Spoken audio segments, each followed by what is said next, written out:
Today we kōrero with the curious and passionate Lady Jennie Fenwick. She's an NLP Master Hypnotist coach, a qualified yoga instructor, and she is also on the board of trustees for Save the Kiwi.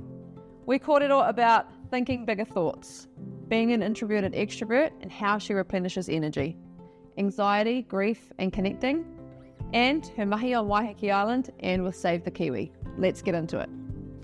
Kia ora, Jennie. Thank you so much for having us at your whare today. It is, hopefully the camera is showing a little bit of this, and on audio it is the most beautiful space I think I've ever seen. Oh, thank you, Des. Welcome. So thank you very much for having us. It's great. We're very, very excited. But we're going to start off with one of our wellbeing cards. Okay. So these are ones just to get a conversation started rather than just saying, how are you? So you just pick whatever one you like.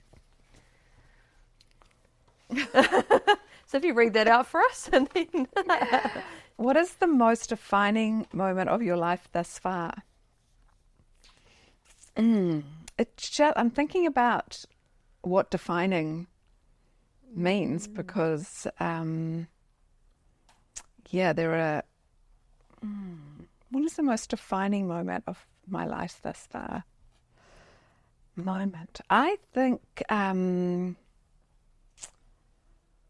I think probably the most defining moments of my life thus far were becoming a mother. Yep. Yeah. Yeah. It's a pretty special one. Yeah, it's pretty special. Yeah. I don't think there's anyone who can prepare you for... No words will tell you what that's like. Yeah, and I think it changes how you move into the future, which is what I'm thinking from that question. Like, where did you take your map from? And I think probably that is it. Yeah. It's beautiful. So tell us about you. Tell us about your whānau and tell us about what you have built here.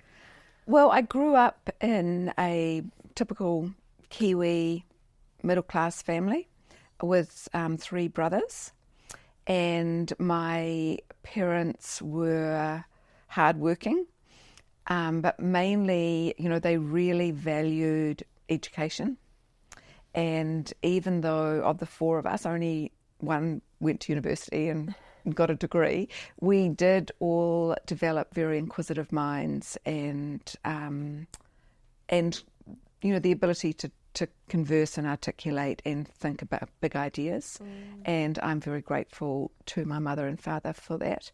And, they led a pretty simple life, but they had a real fundamental belief that no one deserved respect and that everyone had to earn respect. And that gave my father and mother a lot of courage to stand up for us at times because, if they came across an authoritarian figure, like a headmaster or who was putting us in an uncomfortable position, they did not believe because he was the headmaster he had authority over them unless he'd proven himself. Yeah. And so they went to bat for us a lot in a lot of different situations. And, that's been very valuable to me. Yeah. That's those are incredible role models. Yeah, they're incredible role models. That's one of the things my mum taught me when I had my first child. So I'm one of those people who would be like, oh, the doctor said this, okay. and just go with, okay, even if I'm like, but I've got all these other symptoms and that doesn't feel like that's going to address it. And my mum said at that point, she was like, as soon as you have a child, you're the advocate. At that point, it doesn't matter. And I'm like, but I don't know doctoring. Yeah, but a lot of parents don't advocate for their kids. So what we're told. They were great. Yeah, growing up with 3 boys, I have to say that gave me the experience where I know I'm blessed having a family full of girls. No more needs to be said about that.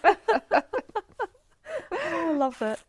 So your daughters obviously are doing amazing things. So tell us about some of the amazing things that they're doing. So when I met Rob, he had a daughter, Mandy. She was 6, and she lives on the motu and is involved with various community things. And then Charlie is living in Indonesia, and she's an underwater photographer, which is mind-blowing. Outstanding. And Izzy is living in Auckland, Thank you, Izzy. And she is in the throes of developing and launching a startup called Futureful, which is really a disruptor of way talent and companies get together. Yeah. And then Ruby, the youngest, is 26, and she's currently on her travels in Europe. And she is a tattooist and has been accepted into a summer school at Barcelona University doing fine arts life drawing of the human body in the fashion of the old masters, which means it's completely lifelike. Wow. And she really wants to hone her observation skills. So, she's about to start that. What an incredible lineup of girls. Yeah, I know, it's amazing. And then I added an extra one because Izzy married Rowan. Yeah. And her wife is also incredible. And so, I've just got this bevy of women now around me, which has been, a great support. Yeah, what a powerhouse. Yeah. And that's a testament, I think, to you and Rob as well. Well, I did get a differing experience because I was brought up with boys and had all these girls. Rob, however, has just had girls. So he was very experienced around, putting up with girls. Yeah. Not just putting up with, I'm sure. Well, sometimes. We often say having a man at the dining table actually can lift the tone of a conversation sometimes. A group of women can get down in the weeds. Yeah. Yes, we can. Yeah, we can. And so sometimes he did encourage us all to think bigger thoughts, and that's also played a huge part in the girls' futures and my own. Yeah. Even just those words, think bigger thoughts. Like when you do find yourself down in that part, that's just a quick reminder to be like, think bigger thoughts. Hold on a minute. How do I pull myself back? Yeah. Wow. Yeah. That's it. So I met Rob when I was 23, and he died when I was 60. So we were, a long time. Yeah. We were a long time together, and I'm blessed for that. Yeah. Incredible. And the legacy you both have is what you've done is, we will get to there, but thank you. It is phenomenal. Now, what I love is you explain yourself as an introverted extrovert, and that's correct. Very much when I meet people like that, I'm like, I may learn something new about myself because I never really understood that that's what I was, but I love quiet time and that recharges me. So what do you do to take care of yourself and replenish your energy being that introverted extrovert? Being alone. Yeah. Being out here. I have a propensity to put myself on call. And so being out here, I'm much less accessible. Yeah. So I can rest that duty side of my nature. I do. I definitely appear to others to be an extrovert, but they don't know what happens when I leave that room. Yeah. Yeah.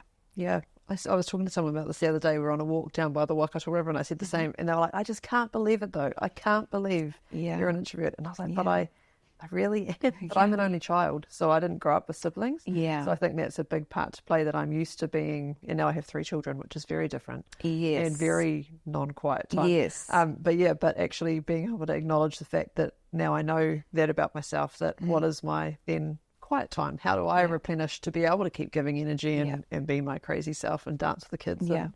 Exactly. You can't exactly. I do find family time still quite. I think because I live in I'm thinking all of them actually are extroverted introverts, so we can be together and recharging. Yeah, because we do all understand, what that takes. Yeah. That space, which is fun. Yeah.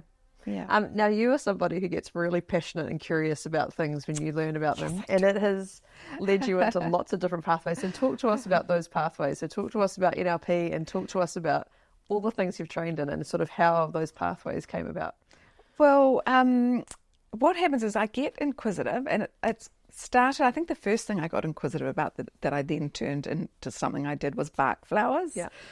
I was pregnant with Charlie, so it's like 36 years back. And, I heard about bark flowers, and I thought, they sound interesting. And I had my bark flowers done, and I thought, why wouldn't you learn to do bark flowers yourself and then use those on your children. So I, learned bark flowers and then was offering that to everybody. And then I had a back injury and needed to have surgery. And after the surgery, I was told I should take up yoga. I always do what I'm told after surgery. Yep. So I took up yoga, and the rehab was incredible. Yeah. And at that point, I hadn't even really started to notice what it did to the rest of your body. I was just thinking about surgical rehab. Yeah. But I got so obsessed with that, I thought, well, I have to teach that. So then I had to learn to become a yoga teacher. So I did that, and I actually taught yoga for about 20 years. But of course, the aspects of yoga that are important really are not around the physical body at all. It was much more about, Riley, get down. Much more about visiting me. Much more about, breathing and being in the world, which is very rehabilitative to any condition, to be honest. And I only stopped teaching yoga in the last few years of Rob's life because even though he was busy all the time, he could block out times that we could do things together or go away.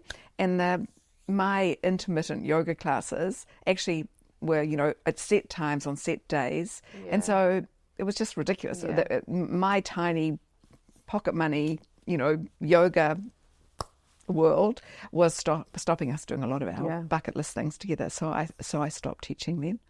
But it was a very big part of my life, and my yoga name is Savitri Devi, and which actually basically does mean someone who takes something they learn and put it out in the world, because my teacher saw that about me.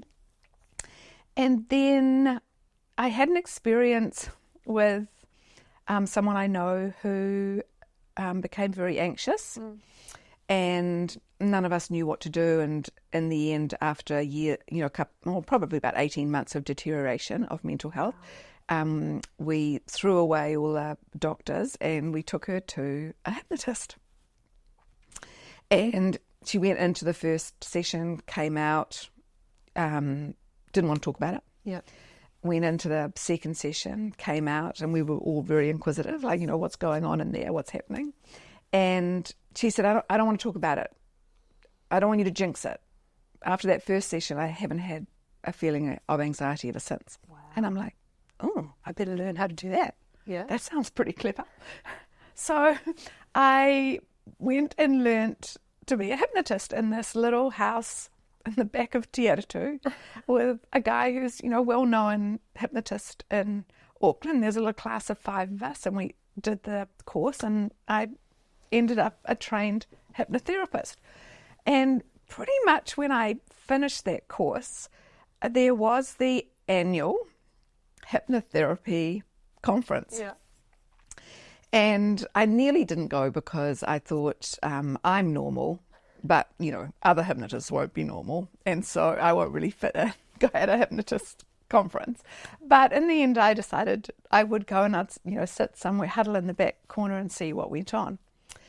Anyway, on the second day, this English guy comes out on stage. He lives in Australia. His name's Alistair Horscroft. And he is an extraordinary hypnotist. But his real passion is NLP, which is neuro-linguistic programming. And he stands on the stage and he is very neuroscience focused. There's nothing woo-woo about Alistair. And he gave this sort of 2-hour presentation.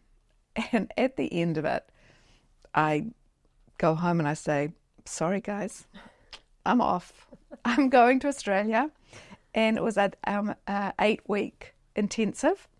And at that stage, both my daughters, Izzy and Charlie, they could see this wild excitement in me. And so they said, well, we want to come. And we want to learn NLP.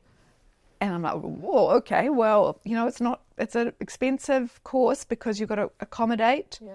So they added to their mortgage. They had a house together. They added on their mortgage, and the 3 of us headed off to Noosa to study under Alistair. And that was a very defining moment in all our lives. Yeah. And I fell madly and deeply in love with NLP. Wow. Yeah. So that is kind of how my life rolls. Yeah. Yeah. So luckily, nothing's taken me. I was going to say, there'll be something else. I can't wait to hear what the next thing is. Yeah, that's right. I'll have to give you a ring. Yeah, please do. But I do find it hard to benefit from something and not share that. Yep. And I do have to contain that in me. But it also must be inspiring to others when they see the excitement. I can see your eyes light up even just as you talk about it. So that's the stuff that gets other people inspired to get curious to go, okay, let me learn a little bit more about that. Yeah. So a lot of your work is, as you said, it's taking your adult self to your childhood trauma and sort of having a look at what's going on there. So talk to us about that and how that helps people. So the basic knowns about psychology are that the biggest beliefs we create about ourselves, we create in the most dangerous time of our life. And that's because we create them between 0 and 9. And already, I'm sad to say, but your children will have created some really negative beliefs about themselves. And that doesn't say anything about you. Yeah. What it says is their brains operate without enough information to be able to contextualize anything. And so anything that happens because of them. So to give just like a pathetic example is, you've come home, you had a big drive today, I don't know, something went wrong on the way. You get home, it's dinner time, they're all playing around at the table and, like that. Smiley Rolly had a trouble. And when you're delivering the dinner, one of them knocks the plate onto the floor. And you go, oh my God, honestly, I'm going to have to clean that up now. And the child just hears, you are worthless. They don't hear, oh no, poor mum, she's had a bad day, this isn't like her, what can I do to help? They're like, I'm unlovable, I am worthless. Yeah. So they have, when parents separate, children don't understand that adult relationships are like that what brings you together at 24 isn't what's holding you together at 44. And so they just make assumptions about themselves. Then the brain kicks in because it's your biggest cheerleader. And whatever you believe about yourself, it's going to help prove it's true.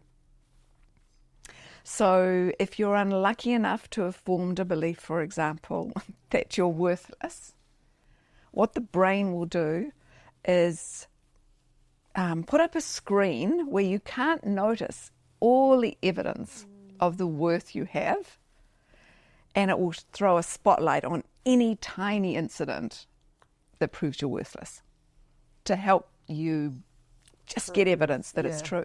And that's why it's really important what we believe about ourselves. So for some adults, many children sort it out themselves as they're growing up. They have the personality to do that. But some people are stuck. And I've treated 60-year-olds whose puppeteer is a 7-year-old. And so one of the key things to ask them in situations is, well, what would my 50-year-old do? Because they can begin to see that the response is that of a 7-year-old. And if you can, there are NLP processes to basically negate those negative beliefs you've had about yourself anyway. But even without them, if you begin to accept that a lot of your beliefs are flawed and that your saboteur is just based on some stupid decision you made about yourself with poor information and poor cognitive ability to contextualize, then you can start to actually do it without a lot of help. Yeah. Wow. So that's kind of how it works. And is that the way you explain it too? I think is beautiful. It's like that child that drops the plate, and then your adult self now looks at that same situation and goes, "So were you stupid? Yeah. Am I worthless? Like, no. Yeah. No, Mum was tired. Yeah. Actually. But you can't. Yeah. And so some of the NLP processes actually have the ability, which sounds magical, which I think NLP is. Some of the processes actually have the ability to go back and identify the specific event that manifested that belief, and then to completely go back and annul it so it never happened. And so in your adult brain, you've actually lost that memory of that negative sense of yourself. Wow. It's very powerful. Game changing. It's game changing. And it's fast, which is what Izzy and Charlie and I liked about it, because talk therapy can be slow. Yeah. And it is appropriate, talk therapy, for a lot of people, but we are passionate, impatient people. Yeah. And so we like to make a difference quickly. Yeah. Yeah. I love that. Yeah. And you sort of chose specifically to specialise around anxiety as Yeah, well. I So did. talk to us about, because a lot of people suffer from anxiety and there's a lot of varying degrees of what our anxiety does for us. But what are some things that you could recommend to people around anxiety, or things that they can do for themselves, or someone who cares about them, who sees it, can advise them to do? Or I think the first thing is to recognise whether you're experiencing anxiety that you need to be able to manage, or whether you're living in an unacceptable state of permanent anxiety. Yeah. So, because we are required to be able to manage a certain level of anxiety. Yeah. And the way you do, the way I work that out is, if I'm feeling anxious about something, I ask myself the question, if this was Daz, would she feel anxious? So if I say yes, this is an anxious, provoking experience, or this is an anxious time in my life, that is the anxiety we have to be able to bring skills to manage. If it's a different type of anxiety that you can't put your finger on, or you wake up with it in the morning and you go to sleep with it at night, and you're generalizing all the time, so today I'm anxious because my boss is mad, yesterday I was anxious because, the traffic was bad. If you're always trying to find a reason why you're anxious, you're probably suffering from inappropriate anxiety, and you should get some help. Yeah. And so what would be the first sort of steps there, if that was the... Well, is it a GP visit first, or humans commit to plans they make for themselves. Yeah, that's what I think, and that's why it took us a long time to try everything till we got to hypnosis. Yep. And then led me to NLP. So everyone's different, but I think there are some excellent anti-anxiety medications, and if you are taking any of those and you're anxious, I've got a problem with that. Yep. If you're taking those and they're doing the job, great job. Good.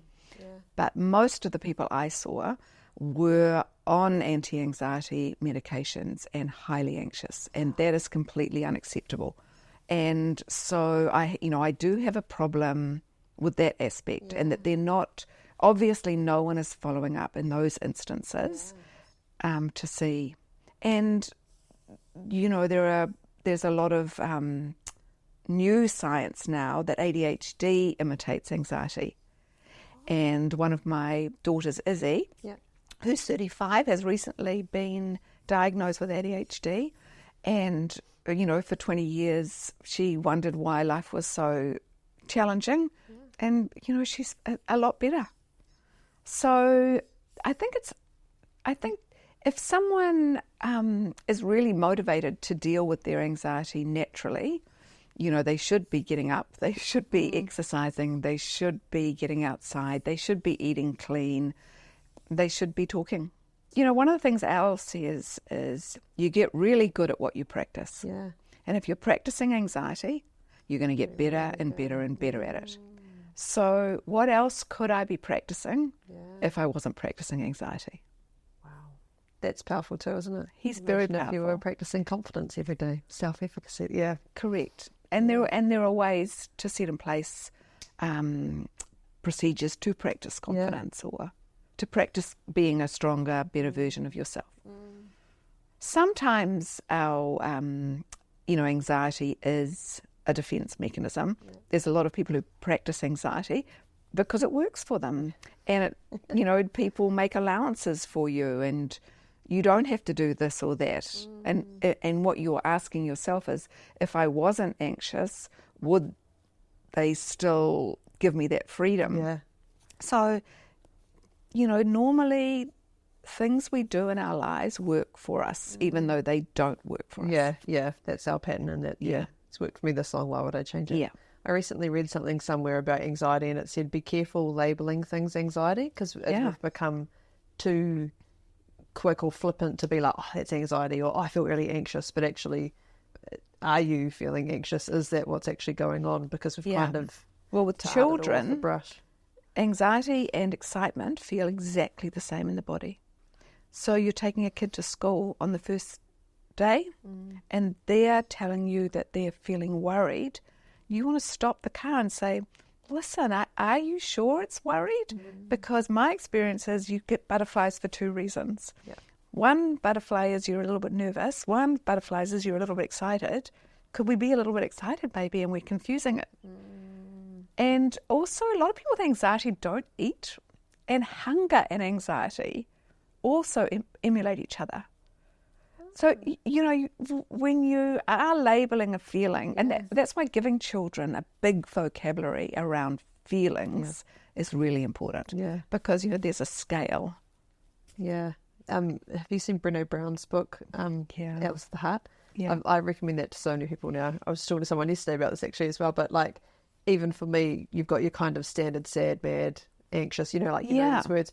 And then there was one in there, foreboding joy, and I was like, and there I was. Yeah. Yes, I do. I have something nice happen, and then I'm like, oh, there'll be a bomb that'll drop soon, though, like the hammer's going to come down. And then that self-trust as well was sort of too, I was like, as soon as you start to get the right language around it, then you can actually call yourself out on it when it happens. Yeah. But when you just and I would say that will have been something that happened in your 0 to 9, where something really fabulous was actually followed with something quite traumatic.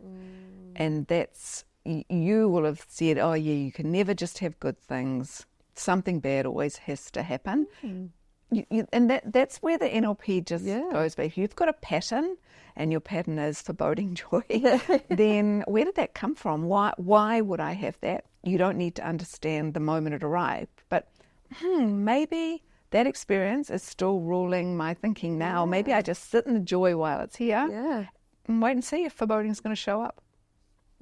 I'm going to walk out of here feeling bigger and better, Jenny, and I'll let you know how I go.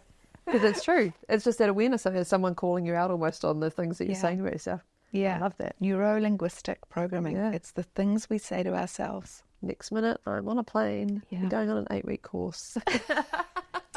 Yay. Do it. Now you also meditate daily, and you said that this is something that... Yeah, I've stopped that. I've expanded. Yeah. So I no longer believe in sitting and meditating 20 minutes twice a day. Yeah. I believe the skills like that you learn, you actually have to live.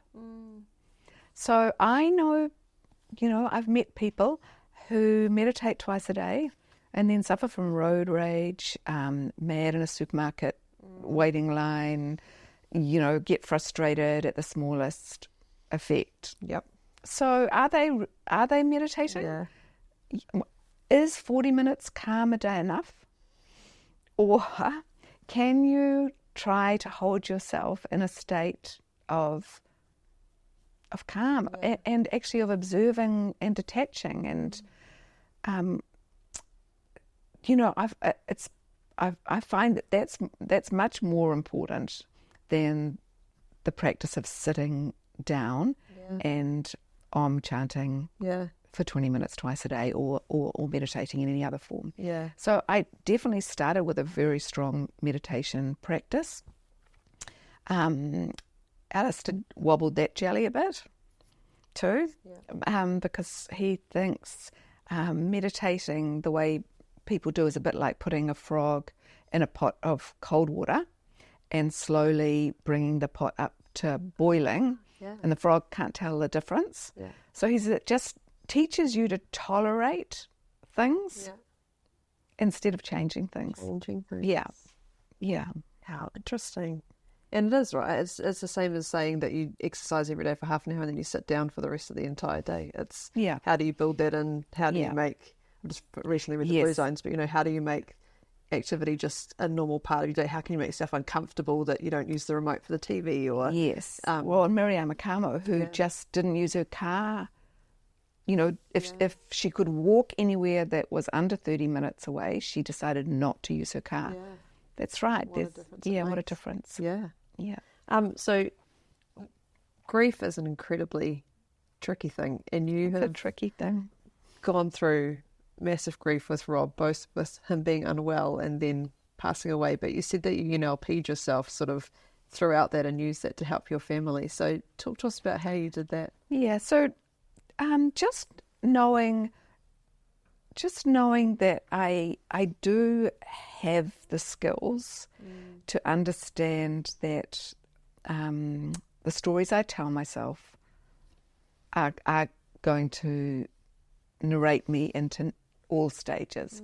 And so that doesn't mean that every day you can pull out your tools from the toolbox, but it does mean you're irresponsible if you don't interrupt and go and have a fossick round in the toolbox every now and then, you know, to help you through that experience. And it was a very difficult time, and remains difficult, but it's not the defining moment, which I did think about when I got that card. Because it can't be, and because he would hate that. And so, you know, I daydream about having, you know, a positive, productive, joyful life, and at the same time can sit in what it feels like to be having that life without Rob. And it's very different. Yeah, incredibly different. But I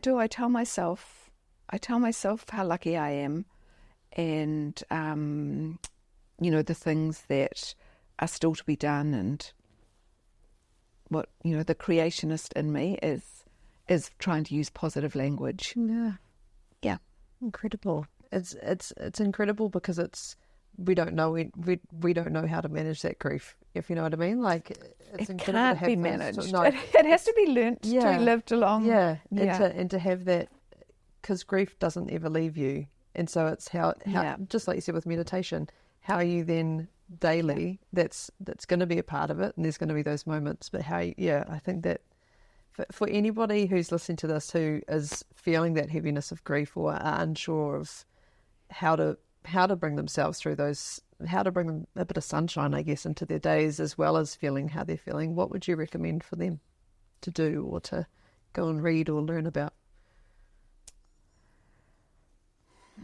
I find grief so difficult to advise on. I think I can't imagine what it's like if you're out there grieving and lonely. I think grieving and lonely, I can't imagine. So if someone is out there grieving and lonely, make connection. That's, you know, I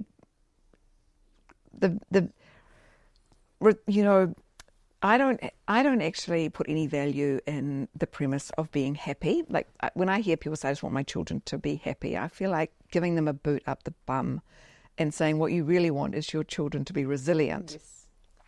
And they need to be able to survive, you know, the comings and goings of emotions, whatever happens, and they need to be able to get back up again. But resilience is a team sport. And, you know, to be resilient, I'm lucky I've got a resilient way of thinking, but I've also got people who support that. Yeah. And I think it's, you know, really valuable to go and connect with people. Yeah. And I think that resilience as a team sport is the best way for thinking. So I've recently had a friend whose dad passed away unexpectedly. And so we all kind of went deliver food, and then we were obviously all at the funeral, and then we've had a catch up twice since. But it's what do you do that's meaningful to that person? And I think that's it, isn't it? It's keep showing up. Keep showing up. It's not just be like, we're here if you need. It's no, because people don't ask. Yeah, and often you really don't recognise the need. Yeah. You really think you don't want to be around anybody. Yeah. But it's not true, and you do have to reach out. And I think you do have to, there's a thing in yoga called karma yoga. And if you're feeling bad, go and help someone who's feeling worse. Yeah. I don't say that lightly, but people who are lonely or in grief, go and help at a food bank or invite other things into your life. And I've done that with the Kiwi, and putting effort into that mahi. I think we have to find things. Yeah. And so on that, Rob and you together have created an incredible legacy. So talk to us about the legacy that the two of you and... Well, Rob, I mean, we could have started this dialogue with you saying, tell me about Rob, and we really would still not have got to anybody else. So when you say he and I have created a legacy, if anyone's interested in Rob, Google him, because he is a national treasure, without a doubt. And I hope that my support helped him achieve some of those things. But what you're referring to is this property. And this property was interesting because when we bought it, it was a mortgagee sale. It was a very run-down farm in terrible neglect. And we started to get rid of the pests and, the goats, the pigs, the big ones first, the cows that were rampaging through the forest, wild cow. And then, slowly moved on to, rats and stoats and other predators. And I think this place is where his first island-wide, North Island-wide, then national-wide, and then global-wide dreams were built. Yep. And he was a driving force in predator-free New Zealand, and the communities all around New Zealand have bought in, and we're going for it. Yeah. So so this little piece of land we have trapped and planted, and we used to trick the girls' friends into planting by having planting birthday parties. So we'd bring them all over from Auckland, load them in the ute, and they'd have to plant trees. And all the big trees along the driveways on the coast road have been planted at various birthday parties. That's fantastic. But we've planted thousands of trees. And then, sadly, about 6 months after Rob passed away, it was his dream to have Kiwi, have the property and the island safe enough for Kiwi. And about 6 months after he passed away, Doc contacted me and said, look, we think you're at a stage where you could begin a application process. Yeah. And rather than do that myself, Save the Kiwi, Ngāti Poa and Ngaitaki Tamaki have joined forces. Beautiful. To use this as a translocation starting point. Yep. But have aspirations for the whole island to have, Kiwi in their backyards. And we've just finished island-wide community consultation because there are issues, and the main issues are... So, the stoats are close to eradication on Waiheke, which is extraordinary. Yeah. Rats are not a big threat to Kiwi, but dogs are. Okay. And so, the biggest thing we have to get from the community is a buy-in around responsible dog ownership. Yeah. And all that dialogue has gone well. And so the next step is we go back to Doc. They look at the big process of community consultation work that we did. And then they'll decide whether to issue a licence for translocation of Kiwi. And it would start with about 10 Kiwi on this property, but this property won't be fenced. Okay. And so they will all be translocated. And what we know about Kiwi is they're a bit like teenagers. Some never come out of their room. Yeah. They're very happy staying where they are. Yeah. And others, as certainly as they can, they're out the window, down the drive, and off on a long adventure. So in the first instance, they will all be transmitted, and anyone who goes too far, unless they've gone somewhere we think is really safe, they will be brought back. And we'll be going along with that 3 strikes and you're out. So if one keeps going too far 3 times, off the island and go back somewhere else. And we just try and establish, a cautious little, just to see even how the summers and everything suits them. Yeah. And then, we'll bring more over and they go further and wider afar and see what happens. That sounds like that Love Island where they get voted, Yeah, that's right. It's Kiwi Island. Yeah, it's exactly like that. Yeah. You don't want to be the guy that's on the boat going. Yeah, that's right. He might be. That is fantastic. So then if it does go sort of island-wide, will there then be quite strict restrictions on people coming over on the ferry and stuff? But there'll be no restrictions. There'll just be education. Oh, yeah. There are communities all over New Zealand where Kiwis are in backyards, and there are dogs. Yeah. And some Kiwis will be lost. Yeah. But Save the Kiwi, it has its mahi is to turn around the 2% decline in Kiwi a year to 2% growth. So it's very easy to measure. And what that means is only 20% of the Kiwis that are born need to survive. Wow. So, and Save the Kiwi is doing that in a lot of fenced areas. But we don't want a fenced, population of Kiwis. With we say from rare to everywhere. That's what we want. Yeah. And, some will be killed by dogs. Yeah. But, there are events like that. Where it's a problem is if a dog kills a Kiwi and has an irresponsible owner who then takes no further actions to control a dog. Yeah. And if there's a recidivist dog or owner, that becomes a problem for the dog and the owner. Yeah. But what we've explained to Waiheke residents is, Doc and Save the Kiwi aren't out there. We're looking for people who don't care. Yeah. Or how irresponsible. Yeah. And personally for me, I will be Kiwi out fencing what I call my home area, because Lottie is bird obsessed. Yeah. So on the farm, she's always on a lead if she's not on the property. Yeah. But I think she's got the right in her property to be able to come and go outside. Yeah. So a Kiwi out fence is basically just waratahs and shade cloth. Oh, yeah. And that will keep a Kiwi out. Yeah. And then, the dogs are safe to roam around. But, I would not feel safe with her if she could wander off. She'd have a Kiwi in a second. Yeah. And it's also their nature, right? It's not they've done something wrong. That's right. They're just being dogs. Yeah. One of ours killed a pukeko years ago, and I was devastated. I called her Peggy, and I sat on the grass and cried while she died.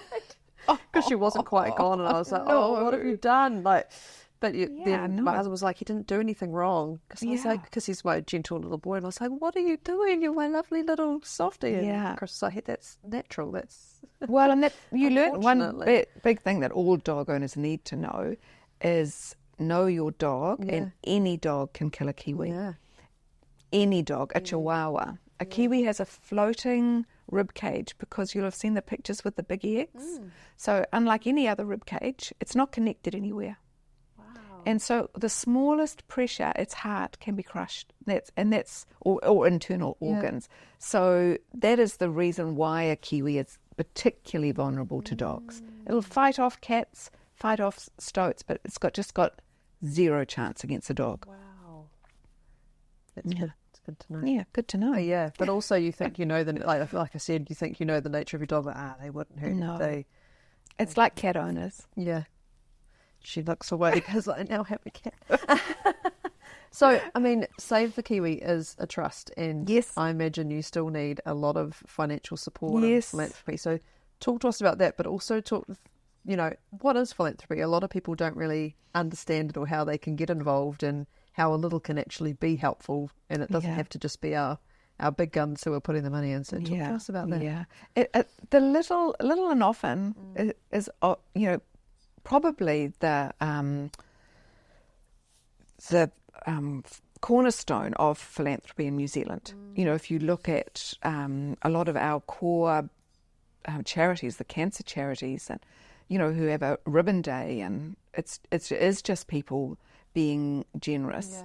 And then there is another layer of responsibility on the wealthy.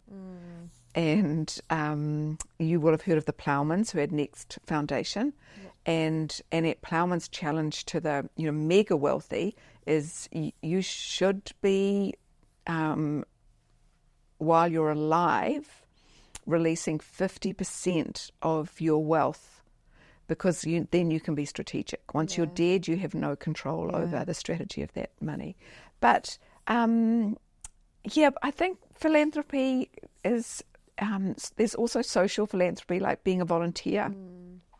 People who are feeling the pressures of money and don't feel that they can give money, can you give time?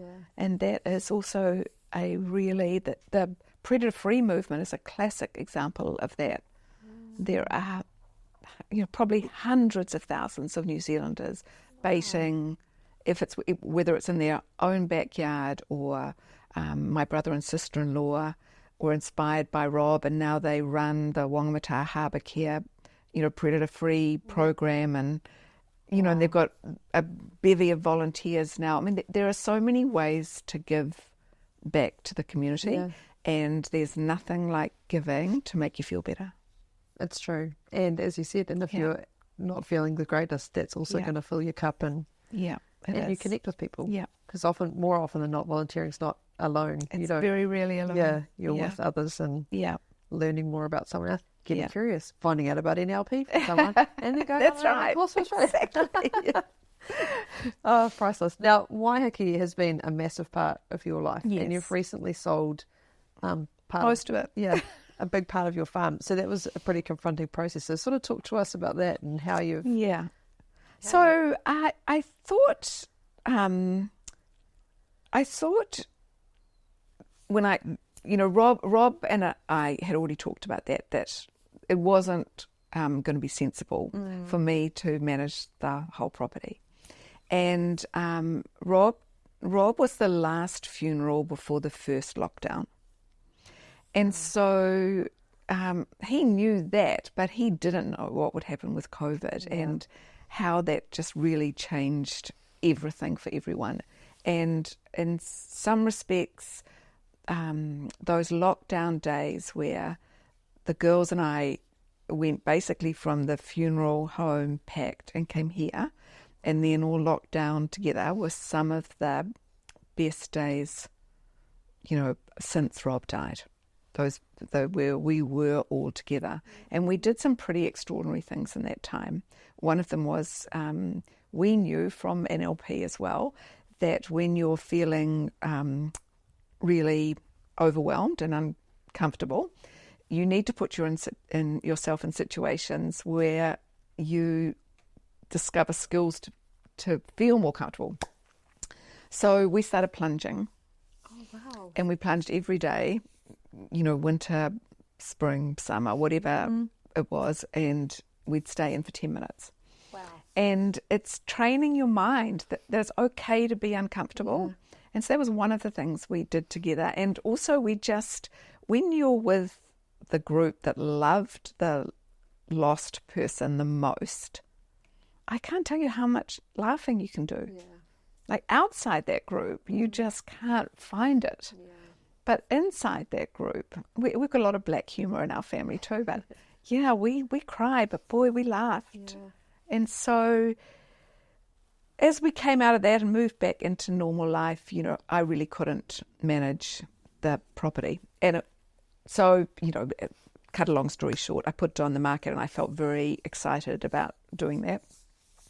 And then it sold, and suddenly I realised how much of my identity was tied up in that. And even being on your own, people say, what do you do? I've got a farm on Waiheke.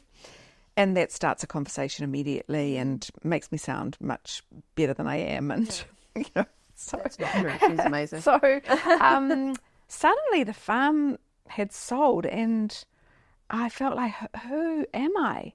That was the release site for the Kiwis, and it was the structure to my week, to my life actually, because I was half the time over here running the stock and looking after the well-being of the animals, and always, never not coming. And suddenly I sort of felt like I was an old lonely woman at the end of a 12k driveway. Yeah. And why was I here, and what was I doing? And so it was very confronting. And then I started to think, well, what are the benefits of being here in these changed circumstances? And one of it is I can come here because I love to now, not because I have responsibilities that I need to meet. And my life was being controlled by my sense of obligation to the land. And instead, I fulfilled my obligation to the land and to Rob by finding owners who are, overwhelmed with the joy of continuing a conservation project above all else. And so now they've got the hard mahi, and I've got all the freedom and the joy to come here and sit in the quiet that you're experiencing today. Yeah.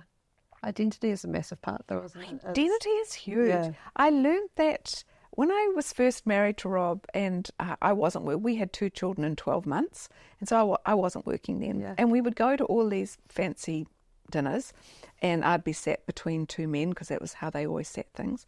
And they'd turn to you and say, "What do you do?" And I'd say, "Oh, I'm at home, Mum." And then so they'd turn to the woman on the other side, and it happened. Then this guy would give you a go, and it didn't matter how curious or interesting or the subjects I might be able to talk about. You're just dismissed immediately. Yeah. And I found even as soon as I said I'm a yoga teacher, and I said that the day I finished my training, I'd never taught a single person. But I'd done the training, so I claimed the title. Yep. That changed everything. Oh, really? A yoga teacher? I think, that yoga's got a bad name for itself because, men don't like doing yoga. A conversation would start. Yeah. So, identity is huge. And so I wasn't a yoga teacher anymore, and I wasn't practicing NLP, and I didn't have a farm, and, who am I? But, of course, I'm just the same person stripped of a few titles. Yeah. But it feels when someone's known you for a specific thing, and they're like, "Oh God, what do I talk to you about now?" Yes. Like for me, it was netball. I'm a netballer, and I manage netball, and I coach netball, and then you don't do it, and it's awkward. Yes, I do lots of other stuff, but it's a really strange thing because I've always identified that way as well. So it's a strange space, and that's a lot of the wellbeing conversations that we have is people not knowing their identity, or saying, "Yeah, well, I used to be a cricketer, not anymore. I don't really know." Well, that's even grief. What? Yeah, I didn't feel anymore. I wanted to be Lady Fenwick. Yeah. When Rob was around, he really wanted me to use that title because he said it was a honouring of the work that I'd put in to help him. Yep. But once he wasn't around, I couldn't identify with that. Yep. So these things are complicated. Yeah. So my final question of the day. Yes. I'm throwing you didn't know I was coming with this one. What do you want to be remembered for?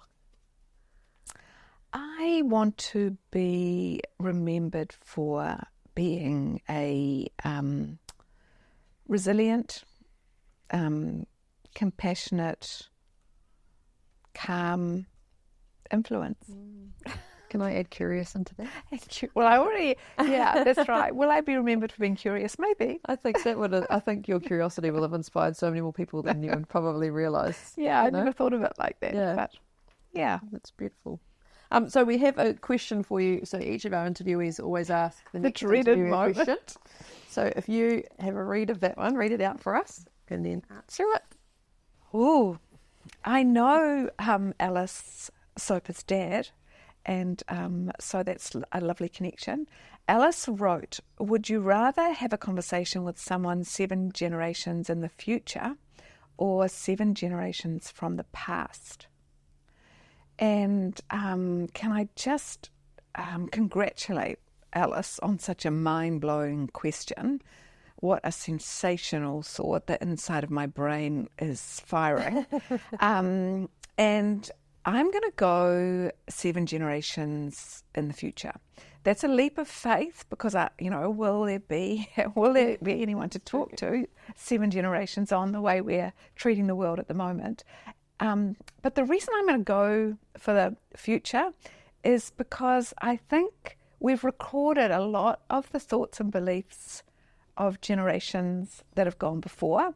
And if I really wanted to explore in relation to anything all that our ancestors can bring to something, I think I'd have an easier way of accessing that than I can't even tell you. I couldn't even imagine what someone 7 generations in the future might be able to teach me or tell me.